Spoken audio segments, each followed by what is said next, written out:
everyone comes from the context of a family. Your family home, that's sort of the stage in which many of our stories play out. Those are your first caretakers, your first relationships. That's also where we experience our first encounters with drama and trauma and stress and pain and wounds. Triggers come in through our five senses. And because our experiences happen through our body and through our senses, it's what we saw, it's what we heard, it's what we felt. That's how our stories came to be the stories that they are. That means our healing also happens that way. So if I know I'm going to be triggered, I would want to replace that triggering experience with something very regulating through my five senses.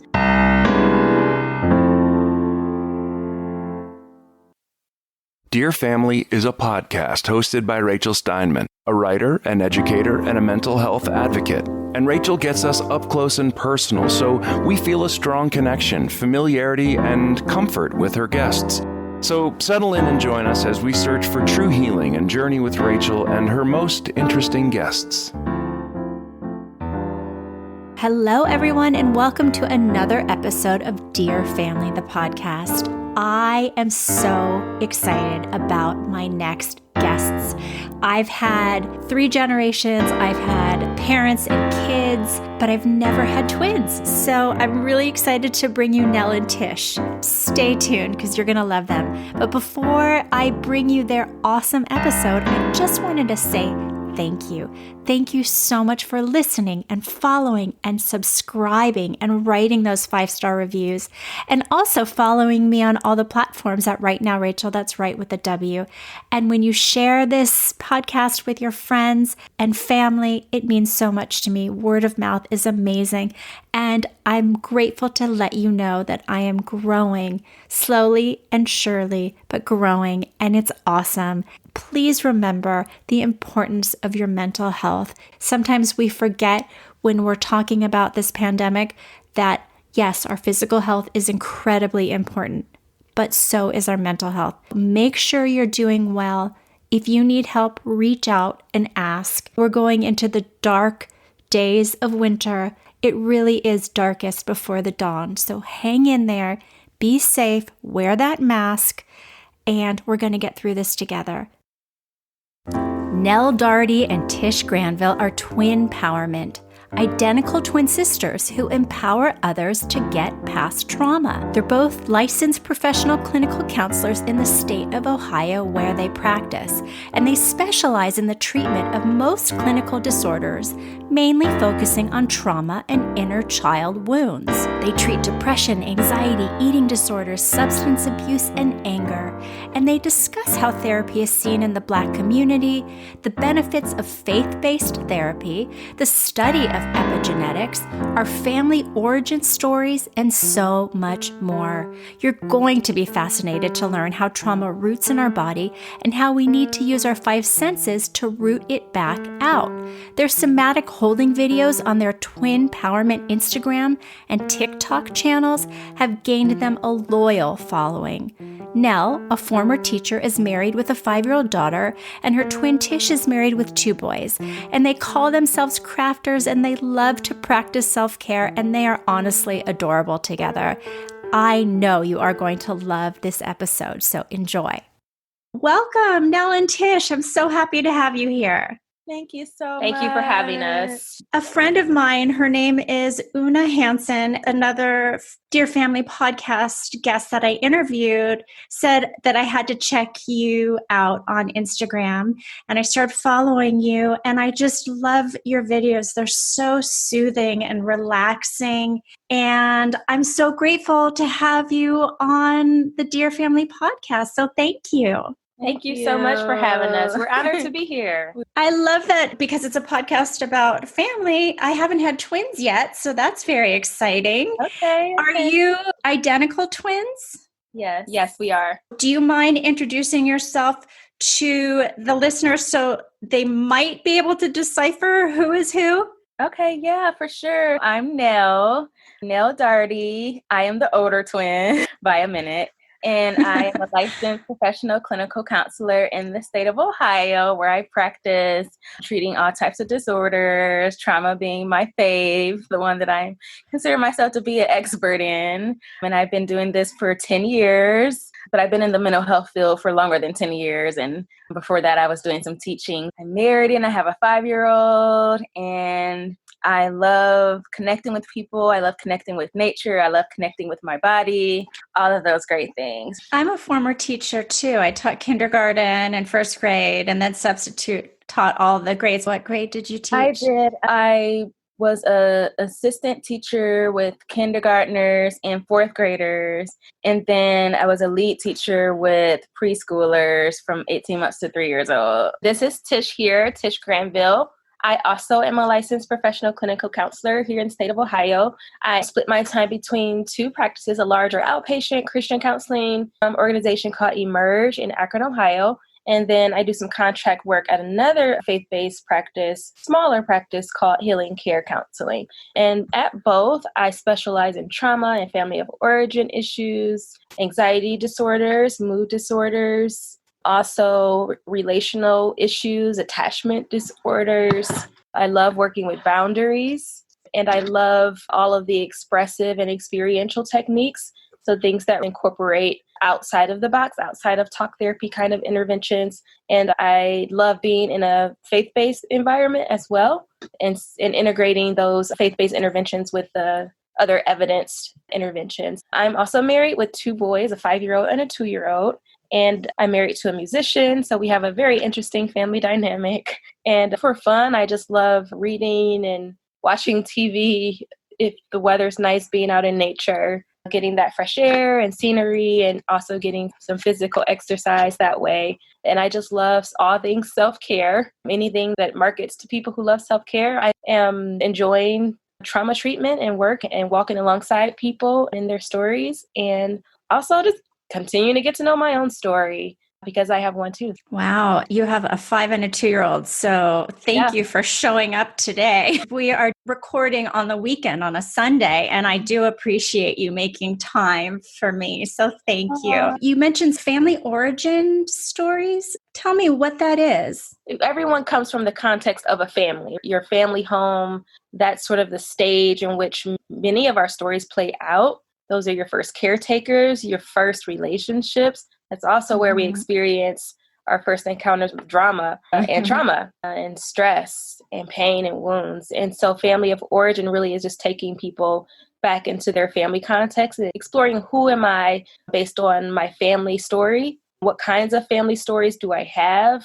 What are my relationships like with my parents, other caretakers? What was it like in my home of origin? That's another way of saying it, home of origin. What kinds of things did I witness? What kinds of things did I experience? And how has that contributed to who I am today and my symptoms? I often say that family is our first love, but it also can be our first heartbreak. Tell us what it's like having a twin. This is Nell, and having a twin is amazing. It's like a BFF for life. Not all identical twins are super close. Some of them go their own way in life and are hot and cold, night and day. We're different. We have our differences, but we're super close. We're super supportive of each other.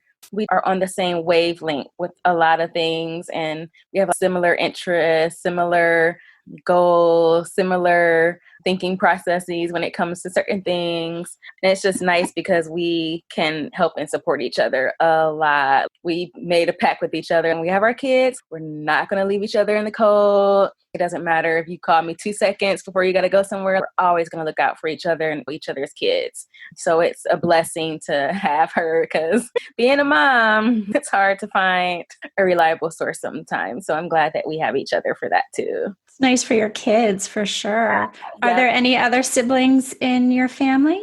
Yes, we have an older sister. She's 4 years older than us, and we are also close to her. We're like a trio. We all are close and connected to each other and look out for one another. It's just us 3, and she has one daughter who just turned 19. So it's us girls. And do you both live close by to each other? And we're all within, I think, a 15-minute drive. That's so nice. That's so nice. Wonderful. You're both trauma specialists. Can you tell the listeners, what is a trauma specialist? This is Tish. I'll kick it off. Well, basically, you spend a lot of your time studying the ins and outs of trauma, just researching it, keeping up to date with advances in the research in the trauma field. And you spend a lot of your time treating that population. And also, a trauma specialist takes a trauma-informed approach to therapy, even if you're treating other conditions. If I'm treating depression, if I'm treating anxiety, if I'm treating OCD, whatever I'm treating, I'm looking at it through the lens of trauma. Not saying that everyone, oh, you had trauma, but letting people tell that story themselves, but just seeing the impact of traumatic experiences on all of our stories and helping other people to see that. Also, trauma-informed care just means really, really emphasizing safety with people, helping people to tap into safety before they explore their key issues and just making sure the counseling environment is safe. So I think that's a key component of being a trauma therapist. You really do care about people feeling safe. So yeah, just focusing a lot on trauma stories and probably treating at least 50% of your caseload is trauma cases or more. A lot of educating in the community about trauma, educating your family about it, educating your friends about it. Yeah, and pretty much doing a lot of what we do on our Instagram too. It's just when we first really got into Instagram a couple years ago, we started off way too broad. We were just like, oh, we're just going to be mind, body, spirit, everything. We had this whole thing, we're going to do like a post on relational stuff, spiritual stuff, and then psycho-emotional stuff. But then we figured we really got to hone into what we're most passionate about. And so that people know that they can come to us for streamlined trauma, that specific thing. And so we decided to turn that corner very recently. Your Instagram is Twinpowerment, which I will have the link in the show notes. And it's so fabulous. And I have to say, one thing that you just brought up really hit home, the idea of making your clients feel safe. And you know this, Nell, as a teacher, and I mean, I'm sure you know this too, Tish, is one of the things that happens when you're teaching a student is if they feel attacked or embarrassed or their emotions are attacked, they're not going to be open to learning. So it's so important to have them feel comfortable and safe. So I love that. Recently, before I started the private practice that I'm working at, I was actually in a high school working with another organization, and they had us actually having meetings with the entire high school staff to teach them about trauma-informed care. And so it's amazing having all these teachers peer back at you like these, deer in the head, like kind of like looking at you, gazing like, what does this mean? We were giving them very practical information, but it's really amazing how people have no idea what trauma is. Even people that work with kids on a daily basis, they really don't know what trauma is. They don't know what it looks like. They don't know what it looks like if a kid comes to class and their head is looking down and they just think, oh, they don't want to learn, they're uninterested. And it's like, no, they just got in a fight with their mom before they came here. So we were educating all of the staff on how to also have that trauma lens when you're helping your students, because it's so important to teach from that viewpoint. It's so important that you're having this conversation, because a lot of people, when they think of trauma, they think of maybe just post-traumatic stress disorder from soldiers that have come back from the battlefield. And I just interviewed a doctor who does biofeedback and talks about relaxation and how important it is to get past those feelings that can re-trigger trauma. I really love that you are bringing it to school so teachers can see if your kid isn't focusing, it may not be you or the material. It could be something a lot deeper. How does trauma differ in children versus teens or adults? For children, they're going to probably externalize a lot more. And then teenagers will internalize a lot more and then move into externalizing. So what we mean is children, they'll externalize by acting out through their play, their sleep, and appetites will be off. Their art, you'll see externalizing through their artwork. Also, their bodies, somatically, they'll have upset tummies and headaches and maybe get more colds, bedwetting. So they're going to have these externalized symptoms so that you know that something's going on, and it may look like something else. But if you look a little closer, you'll realize that these are stress responses. Teenagers, will internalize a little bit more. They'll keep things in and they'll process things internally. They're more likely to have quiet depression and maybe even some moodiness. But it's a hard nut to crack. People will use that phrase because I have teenagers, so they're moody anyways. Right. Trying to figure out what's going on is a little more difficult. When they do externalize, it's going to be like dropping grades or experimenting with drugs and alcohol or choosing different friendship groups or externalizing on social media, their pages. And so that's how it's going to come out. Some behavioral things, maybe some vandalism or minor shoplifting at the mall when they're hanging out with their friends. So sometimes that's how it'll manifest itself. And then that's what gets the adults' attentions. Oh, something is going on with this teenager. So it's a combination for them. And then adults, it can also be a combination. A lot of internal stuff, a lot of external things as well. Adults tend to be a little bit more verbal, at least based on their brain functioning. They should be. Cultural experiences. Yeah, they should be able to say, here's what's going on with me and I need help. I think it's so important that you bring that up, that what we might see as potential bedwetting or petty theft could actually be something that stems from trauma, and to investigate it. I have a feeling that that's what you help break down. That's really great. Do you believe that there is stigma in the Black community regarding mental illness and seeking therapy? Absolutely, yes. I'll first start by sharing the stigma in general with mental health. Most people find it, humiliating to get help. And then in a Black culture, the stigma, I think, strengthens in other ways because of the plight of Black people and even sometimes the way Black people view themselves as either too strong. I'm too strong to get therapy, or I just take it on the chin.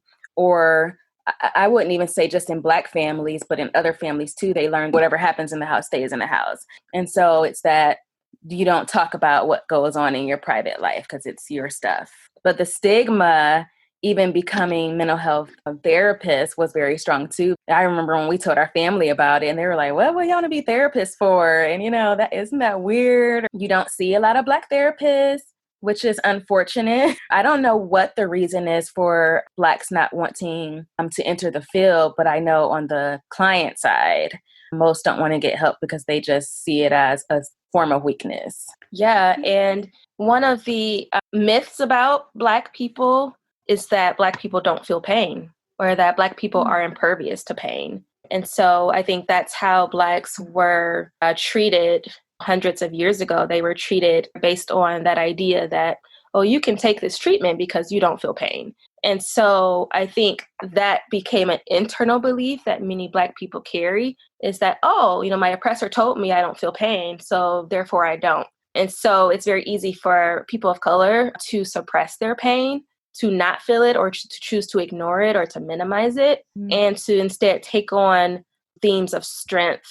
But it's not real strength, it's pseudo strength. The idea of being impervious to pain keeps a lot of Black people out of therapy, because if I don't feel pain or if I don't have pain, what do I need to talk to someone about? Trying to break down that myth and bring light and truth to this idea that no, Black people do have pain. We do feel.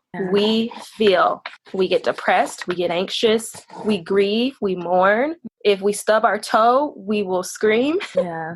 Right? If someone in our community dies prematurely, we grieve. We mourn that. Yeah.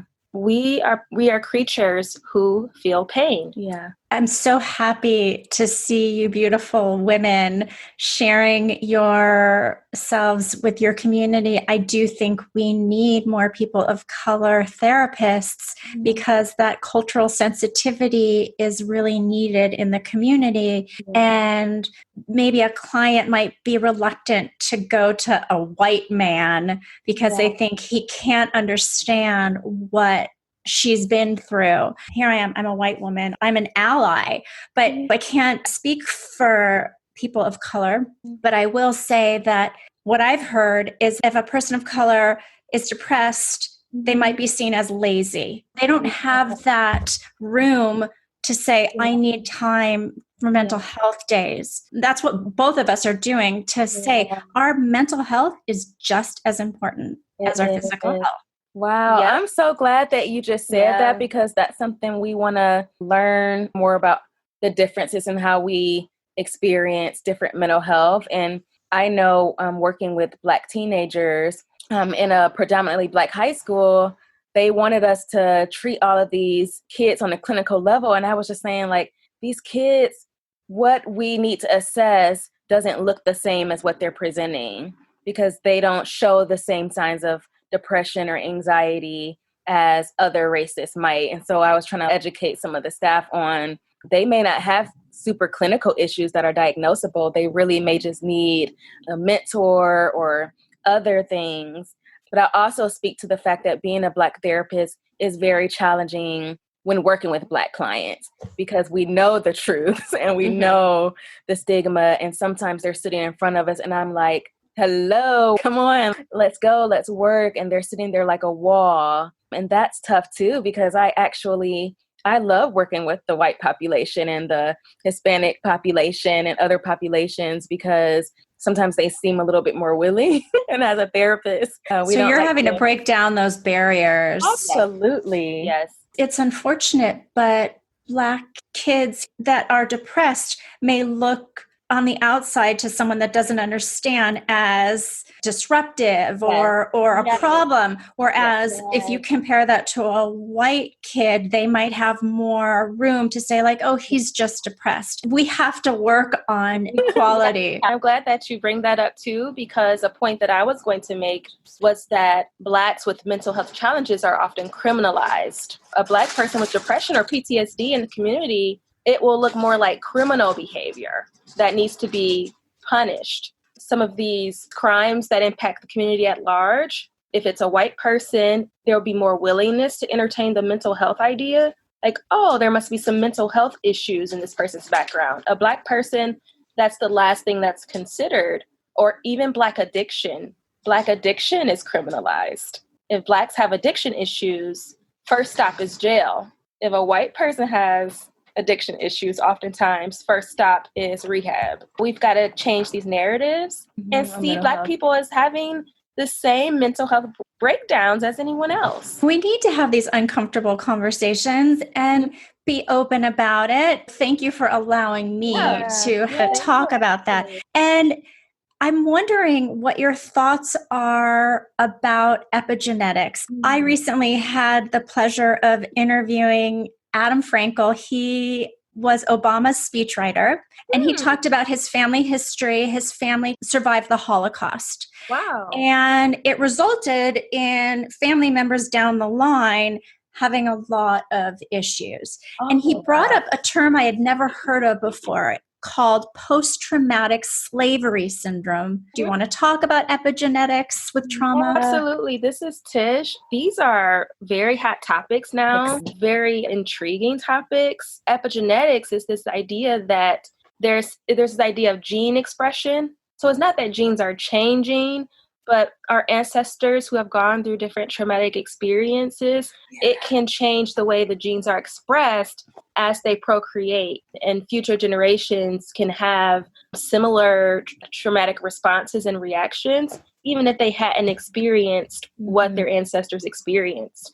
So your example with Adam Frankel, if his family were survivors or victims of the Holocaust, then he could have some of those. It's also called trauma retention. Yeah, retaining the trauma through the genes. Have you heard of the book, It Didn't Start With You? No. By Mark Wallen. A fascinating book, and he talks a lot about transgenerational trauma and epigenetics. It's this idea that we can have symptoms that don't belong to us. I wanted to top off what she was saying when she was referring to not necessarily the gene, but the expression of the gene. And what we know about trauma is it changes the way our brain works. And when you learn about trauma and what it does, it changes the left and the right side of the brain. It changes bodily reactions. And so if your brain is changing, that's a part of your body that could very well alter thinking, behaviors. And we know that thinking and behaviors can be passed down to generations.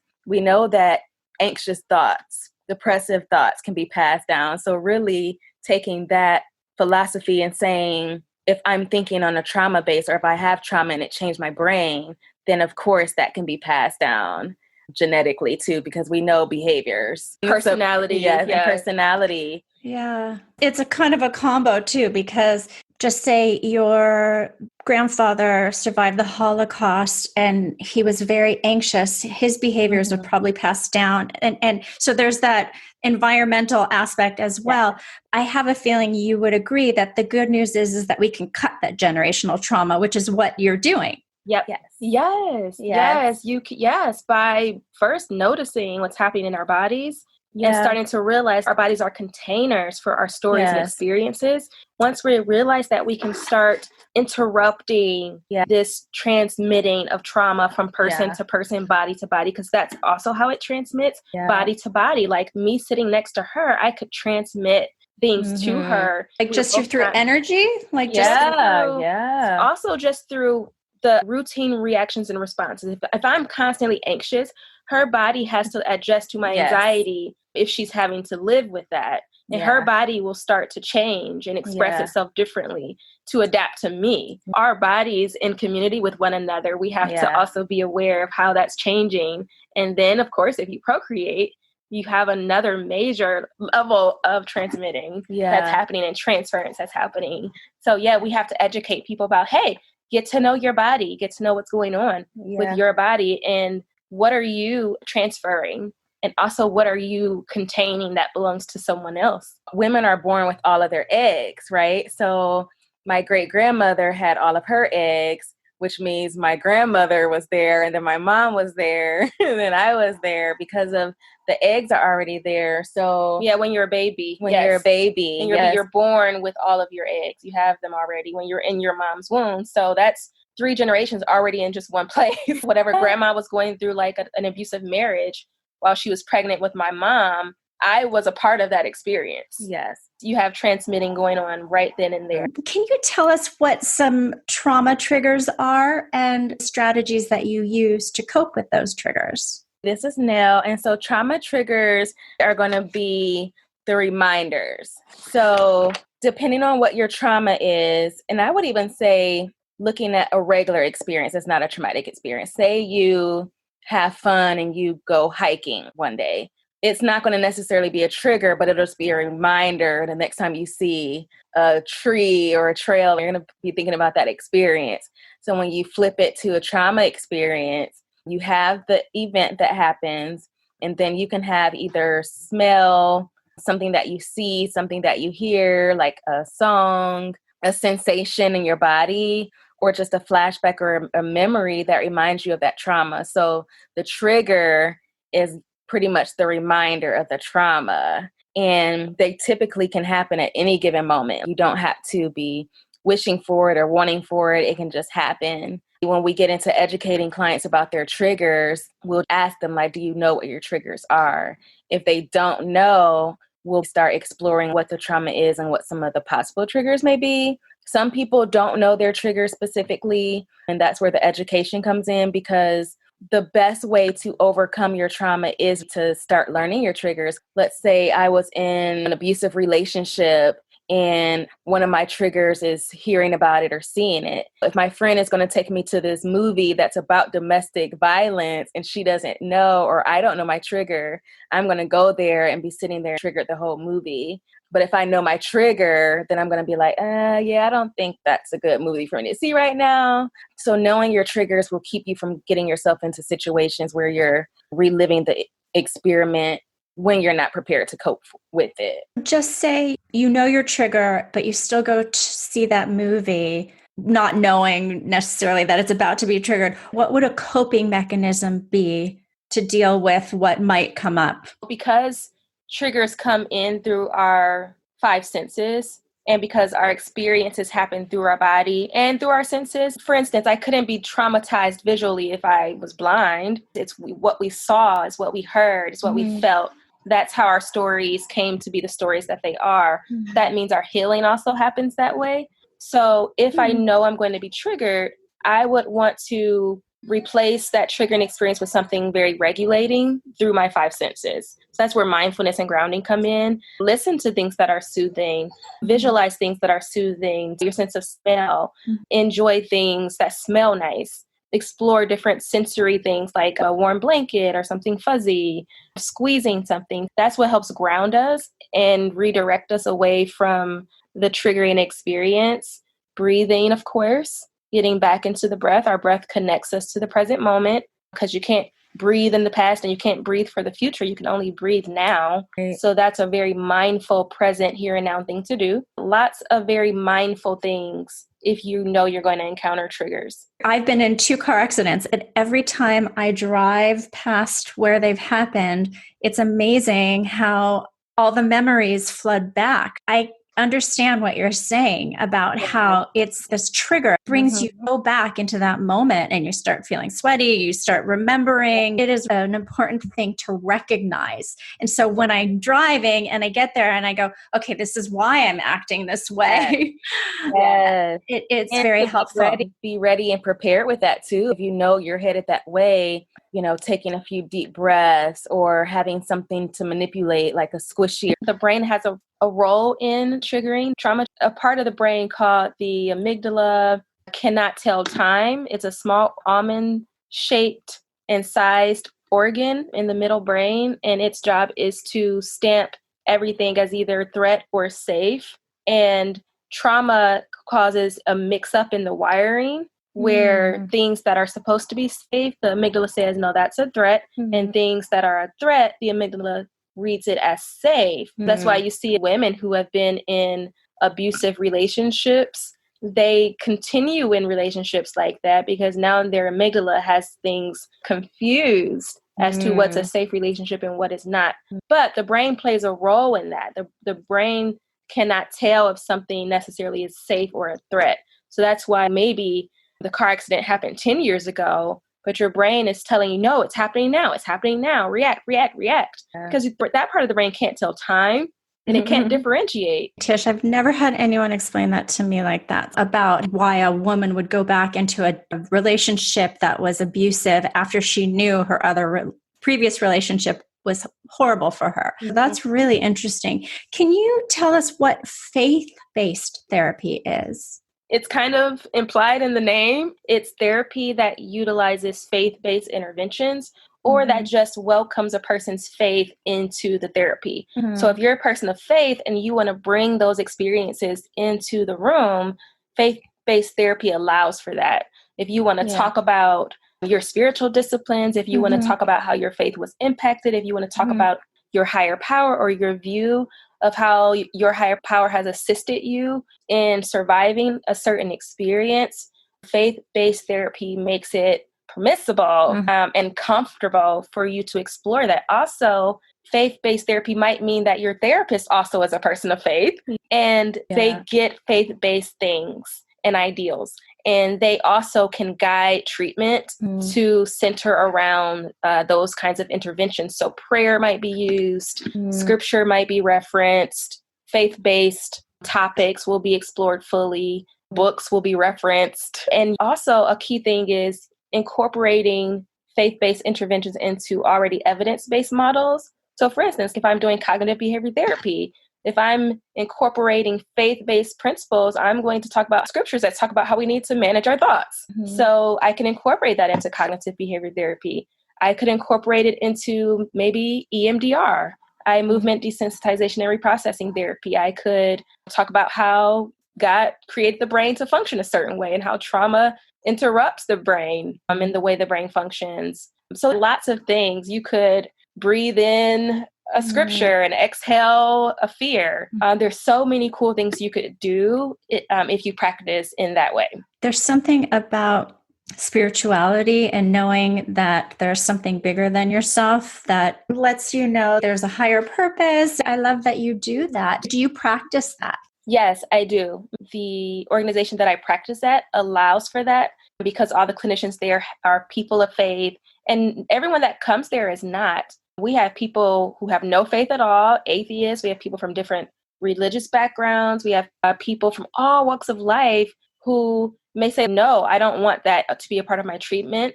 And we're like, great, that's okay. You're still going to get great clinical care here. That makes me think of the AA program. There are some people that don't want to have that religious aspect, and you can say, okay, if you don't need it, but it's here. Right? Yeah, exactly. If you need it, it's here. If you don't, no worries. We know that trauma roots in our body. Tell us what somatic tools are, and tell us about your holding videos, which are so great. And I will definitely have to share those. Yes. Somatic tools are tools that incorporate specifically targeting healing the body. Somatics is another word for body.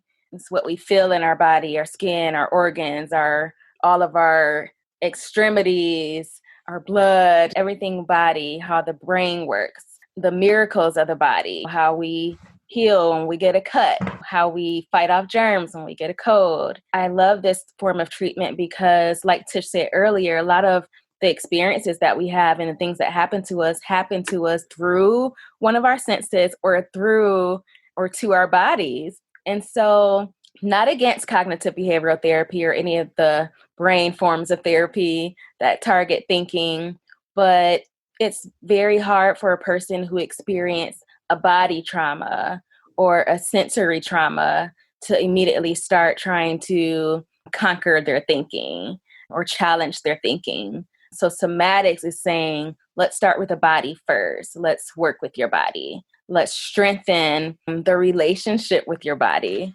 Most people don't have a good relationship with their body. And I teach all of my clients that your body is your first home. Before you were placed in any physical structure, your body is your first home, and you should care for it like you would your physical home. So if your body is your first home, then the treatments that we like to use somatically are going to target what can we do to strengthen your body or strengthen the relationship with your body or strengthen your understanding and the purpose of your body. I recently just saw a holding video that you did for people who are dealing with suicidal ideation. Tell us about it, because first of all, besides the music that you use and the relaxation, you're both not talking. You're doing physical movements. Where the stress lies is what we want to target with the populations that we're trying to reach. We want to emphasize that if you can treat and soothe your body, oftentimes that's half the battle. We don't like to do a lot of talking in some of those videos because sometimes that can be distracting. We really want people to just settle and not feel forced to put words to their experience, because that also is very hard for trauma survivors anyway, talking through something that doesn't make sense anyway. Sometimes if you can just let the body speak and hear what the body has to say, that can help start peeling the layers. Through those different videos that we put out there, we're having people touch places and just be silent. Maybe you're learning to listen in a different way. Maybe you're learning to hear in a different way. We get lots of feedback, especially on our TikTok. We get so much feedback from people that say, wow, stuff came up that I didn't know was there. I felt stuff I never felt before. I cried and I couldn't cry for a long time. I felt a release, a breakthrough. People are reporting all kinds of sensations and experiences because we're having people move out of talking. Talking only gets certain people so far. Right? That chatter in our mind just shuts off. Right. Because like I said, people don't have the words anyway. And trauma shuts down the left brain, which is where the verbal communication comes from. So that's a good point. We're moving away from being logical about our pain. That's what somatic therapy does by just touching your chest or your forehead or just rocking or swaying. You're moving away from talking logically about something that doesn't make sense. It's relaxing to watch the two of you sitting together swaying to music. What are cranial holds? The cranial holds that we have demonstrated, two of them, the side cranial hold where you touch both sides of your head, and then the front and back cranial hold where one hand is placed on the forehead, the other at the back of the head. We got those from a trauma blogger. Her name is Heidi Hansen. She was inspired by Peter Levine's work, and he is the developer of somatic experiencing, which is your somatic therapy. He really focuses on helping people move trauma through the body, and he connects a lot of experiences to animals and how animals know how to move their trauma out of their body because they shake a lot and run and discharge it. Are you doing it yourself, or is your therapist doing this to you? No, you're doing it yourself. You're doing it to yourself. That's why they're called self-holds. Yeah, because you're doing it yourself and you're learning how to resource yourself. Yeah. It's our animalistic right to resource ourselves, to touch my own head, my own heart, right, my own belly. Yes. So the idea is with the cranial hold specifically is maybe because a lot of stuff plays out in our heads. Yeah. And I think maybe just by touching your head, maybe you're seeing that, okay, I can contain what's happening in my thoughts, in my mind, in my emotions, my beliefs. I can kind of center there and maybe just notice. Containment in these exercises is all about just noticing what's going on without judging, without being overwhelmed by, but also by avoiding numbing and dissociating from what's happening. I want to say something that I just spoke to one of my clients about. I came to the realization that we really don't touch ourselves unless we have to. I had her do one of the holds in session and she processed her experience and said, I'm not familiar with this. This isn't something that I do. I don't touch myself. This is foreign. I don't like it. I'm not used to this. And then I realized we only touch ourselves. Okay, I'm washing up because I'm in the shower, or I'm washing my hair because I have to do that, or I'm putting lotion on. We do things that we routinely do. But every once in a while, if you're just sitting or in the car, we rarely touch our necks or touch our belly. We rarely touch ourselves. And the power and strength in doing that, somatically, we have the power to heal ourselves and to offer ourselves certain resources. We just need to remind ourselves that, wait a minute, my neck is hurting. Why am I sitting here like there's nothing I can do about it? I can gently go like that for a second and bring comfort, or I can go like this, not just because I'm cold, but just because I want to. It's also empowering to know that you have the power, and that in of itself is healing your inner child. It's a catchphrase I've been recently hearing about. Tell us what healing inner child wounds means. We believe within all of us, you have an inner infant, an inner toddler, a school-age person, a teenager. Basically, inner child means that the experiences that you had at those different developmental stages still live within you, but live within you at the age in which you encounter them. That's really important. If I fell off my bike when I was 5 years old and I responded to that event from my 5-year-old brain, that experience lives in me. I didn't fall off the bike as an adult. I fell off when I was 5. That's how it was stored in my brain. It was scary. I heard everything was muffled, and I was really upset that my new bike was scratched up. And those experiences, those emotions that came with that experience are stored as is in my body, and I carry them with me as I age. The experiences I had when I was a baby, the experiences I had when I was a teenager, if my parents divorced when I was a teenager, I stored that experience as it occurred to me, just as it was, and I carry that with me. It's like you freeze frame it, and I carry it with me forward.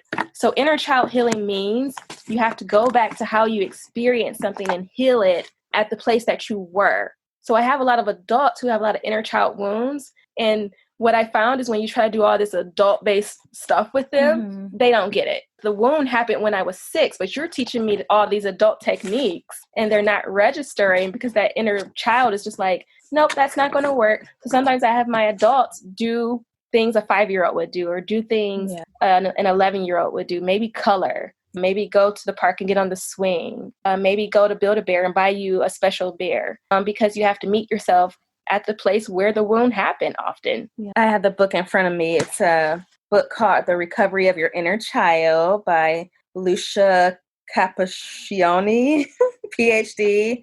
One of the quotes that she put in here is, for us to be fully human, the child within must be embraced and expressed.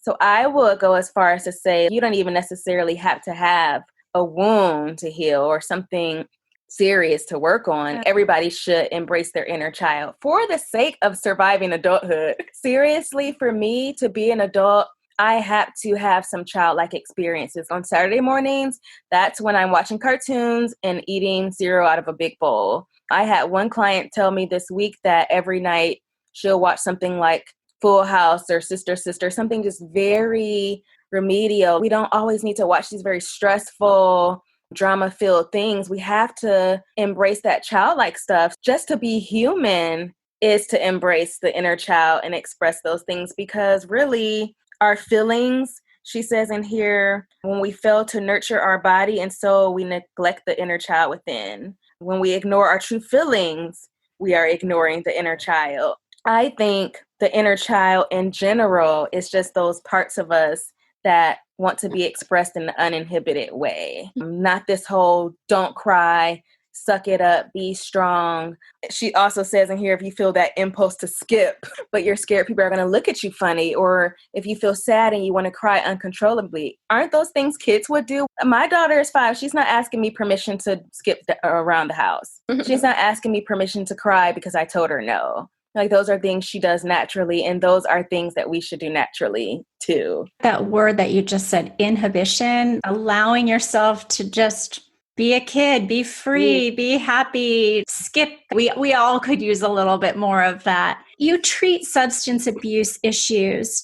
As a mental health advocate, I find that a lot of people that have addictions or substance abuse issues are covering up some form of a disorder. And some of that could come from trauma. Do you find that a lot of the substance abuse issues you treat stem from trauma?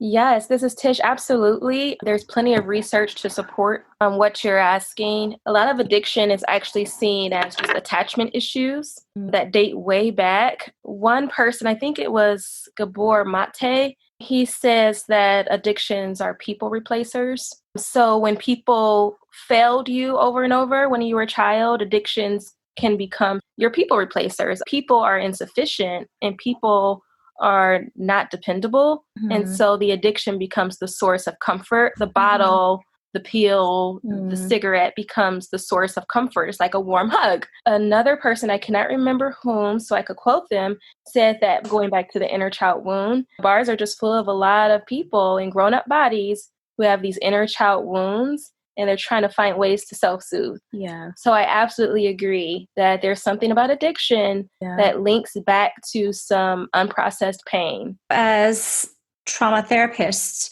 once you identify those traumatic events and have your clients be able to recognize them, is that the beginning to deal with moving forward with getting treatment with addiction? Yes. Yeah, that's the beginning.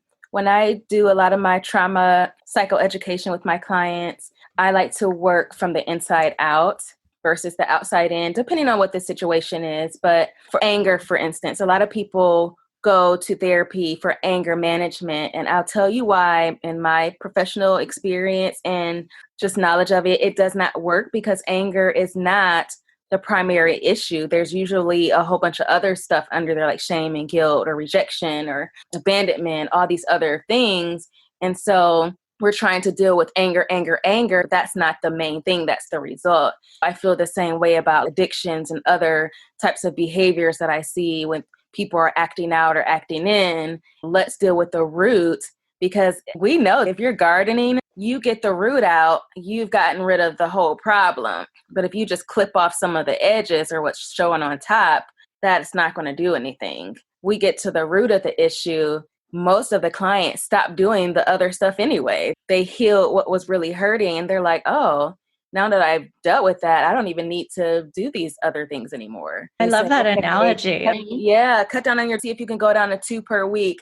That's not going to work if they have trauma or something else going on. You call yourself crafters. What do you craft? Oh boy, we've dibbled and dabbled in a little bit of everything. We've scrapbooked. We have a card making business. We sidelined it for a little bit so we could focus on other things. Anything DIY, honestly. If there's a way to make something for our home, we'll make it. Whether it's things that will enhance the home decor. I built my daughter a Barbie dream house. Everything in it. The only thing I bought was the refrigerator and something else, but everything else in there I made out of cardboard, foam board. How special. That's so nice for your daughter. Great lesson for her too, that she can make it herself. She doesn't have to go and buy it. Last 2 questions I ask all my guests. I am going to start with Nell. If you could write your younger 20-year-old self a Dear Nell love letter, knowing everything that you've learned now, what would you tell yourself? Oh man, I would tell myself for sure live your best life, stay in the moment, don't jump to your future, don't worry about your future, don't even overplan for your future, just live in the moment, enjoy your time with yourself, by yourself, explore your dreams, because I think at the 20-year-old phase, it's what's next, what's next, what's next? You know, what's my life going to look like when I'm going to get married, when I'm going to have kids? I wish I could have just told her just to relax, just be, because you'll have the rest of your life to have those things. Yeah. And if we can be in the moment, we're at peace, aren't we? Because we're not anxious about the future. Yeah. What about you, Tish? If you could write your younger 20-year-old self a Dear Tish love letter, knowing what you know now, what would you tell yourself? I would tell her to love and embrace all the different parts of herself and to not reject even the stuff that was unfavorable or unpleasant or that she didn't like. And that if she could love herself and accept herself deeply, she wouldn't need that approval and acceptance so much from other people. And that the best gift that she could give to herself is self-acceptance and self-love and curiosity about who you are and who you're becoming. I would tell her, you need to belong first to yourself before you can try to belong to anyone else. I really love that. And I think that self-love just radiates and gets more people to love you. And then you feel better about yourself. It's like a really good self-fulfilling prophecy. Do you have any happiness habits? What do you do that brings you happiness? Oh, that's a good question. Ooh. Simple. Wrapping up in a blanket and sitting in the corner of the couch. Of course, nature, just being around trees and creeks and wind and birds is an instant happiness boost. Also, sugar. There's something about sweet things that reminds you of attachment and connection with others and the sweet things about life. It's symbolic. It does soothe when the inner parts are upset. What about you, Nell? I love, first off, being a therapist. People think that, oh, you guys have it all together. You do everything naturally. No, I struggle just as much to tell myself to do certain things.